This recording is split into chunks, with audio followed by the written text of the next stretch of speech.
have not studied physics yet. Let's sit around the corner. Huh? You not study? Itu. What should we do? Look, it's Hassan. Hassan, what are you watching? Oh, Farizwan, Ilham, I am watching this video actually. This video about chapter 34 in physics 2, which is about nature of light and principles of ray optics.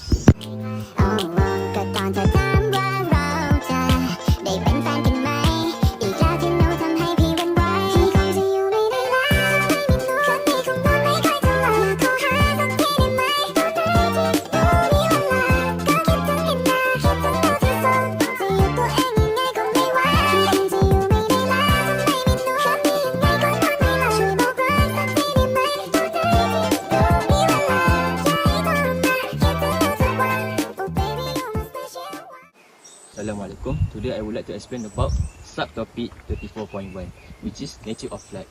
Before the 19th century, light was being considered as a stream of particles that being viewed from the eyes of viewer. Scientists at that time, which is Isaac Newton and Christian Huygens, managed to explain the nature of light by conducting an experiment. Also, by conducting further research, the scientists at that time managed to prove that the light has a dual nature, which is wave and particles, and also they managed to discover of the speed of light, which is equals to 3 times 10 to the power of 8 meter per second. So this is picture of experiments to study the nature of light that has been simplified. Assalamualaikum. Today I want to talk about ray approximation in ray optic. In this chapter, ray optic assumes as the light that travels in the straight line as it passes through a medium or change direction when it meets the surface of different medium, which we will see in reflection and refraction. Now I will take you to demonstration here. Let's assume that this hand as a barrier for the opening. If the opening is larger than the wavelength, then the light will emerging to move in a straight line. Hence, the ray approximation is valid. Then let's say that this opening is the same as the wavelength. Then the wave will spread out from the opening in all directions. We call it as a diffraction. And if the opening is smaller than the wavelength, then the opening will act as a point source emitting spherical wave. We call it as a wavelength. Assalamualaikum. Hey Ilham, how are you Ilham? Yes, I'm fine, thank you. Hey Ilham, I am actually confused about subtopic 34.4 waves under reflection. Can you teach me a little bit about it? Yes, absolutely. So let me explain more about it. So, reflection is a phenomenon where wave like sound and light bounce off over surface. There are two types of reflection, which is specular reflection and diffuse reflection. Yep. So, what is specular reflection? Specular reflection happens when wave like light hit the smooth surface, they reflect in a predictable manner, which is angle of coincidence is equal to angle of reflection, like in this picture. On the other hand, when wave encounter a rock surface, like an asphalt road, they reflect in a multiple direction. A phenomenon is known as diffuse reflection, like in this picture. So, the difference in reflection is why driving on a rainy night is more challenging than on a dry night. The smooth surface of the water on a wet road specularly reflect most of the headlight waves away, while a dry road's rock surface diffusely reflects some light back, adding visibility.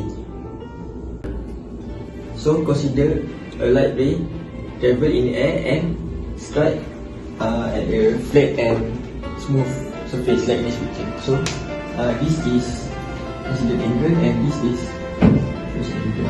So, in experiment and theory, we can conclude that incident angle is equal to reflection angle.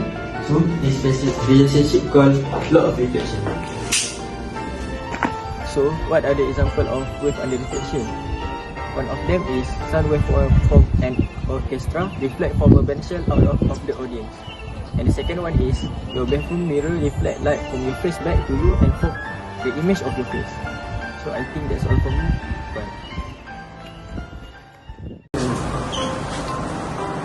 Father, look at this. Why the spoon pen when I put in the water? Well, sir, this phenomena is called reflection. Can you explain it more briefly? Sure, son. Hey. Assalamualaikum warahmatullahi wabarakatuh. So today I am going to explain briefly about the subtopic that I am going to tell all of you guys, which is 34.4 waves under reflection. So reflection, as we know, reflection occurs when ray enters a second medium, changes its direction of propagation at boundary either towards or away from the normal line.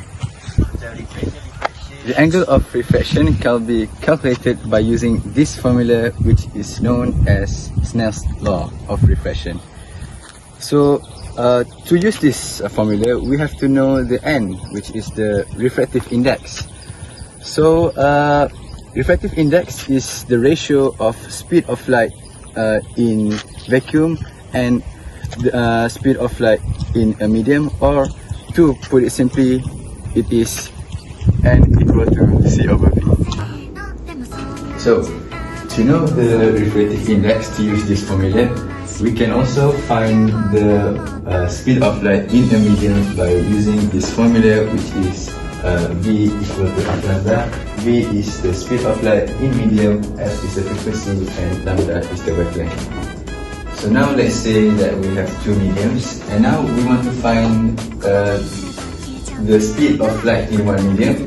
We can compare this medium by using this formula, which is lambda 1 over lambda 2 equal to u1 over u2. So why can we use this formula? By looking at this formula, we know that the speed of light in a medium and also the wavelength changes when it travels to another medium, but the frequency remains constant. Other than that, if we do not have the velocity if we do not have the speed of light in one medium, but we have the refractive index, we may also merge this formula with this formula, and that will produce another formula, which is lambda 1 and 1 equal to lambda 2 and 2.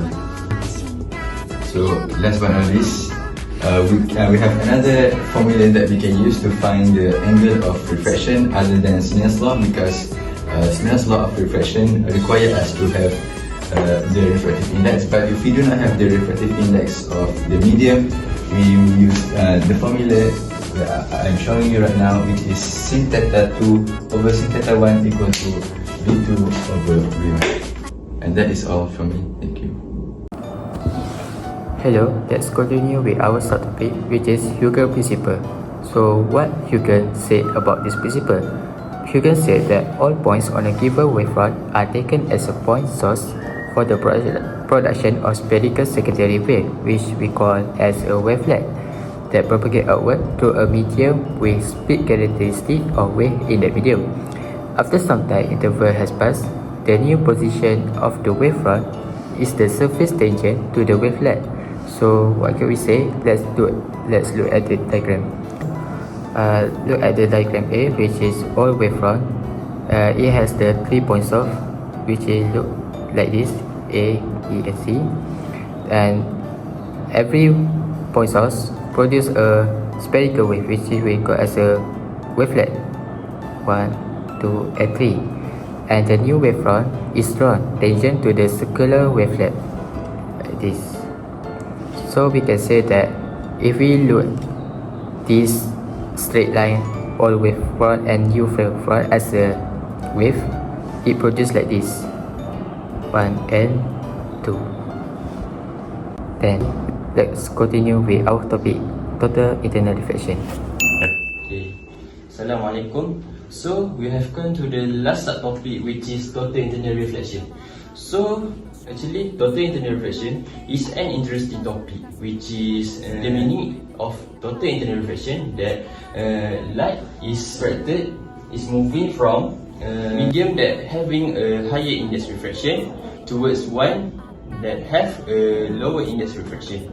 Okay, so there is two conditions that must be fulfilled in order for the total internal refraction to occur. The first one is this: the index of refraction for the first medium must be greater than the index of refraction for second medium. And the second condition, which is incidence angle theta 1 must be greater than the critical angle. Okay, so you have know the condition that need to fulfill. So let me show you the diagram how the total internal reflection can be occurred. Okay.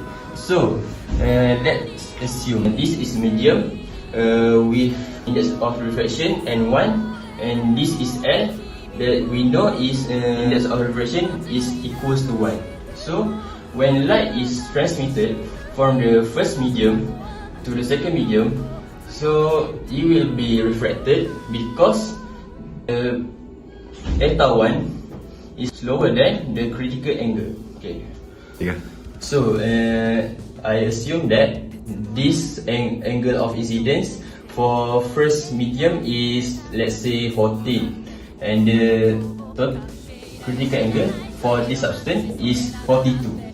And when the light is transmitted, it will refract out and not being reflected because the critical angle is greater than incidence angle, so it will be reflected. So when I add more angles, that the first angle become 42, which is equals to critical angle, it will be like this, parallel to the boundary.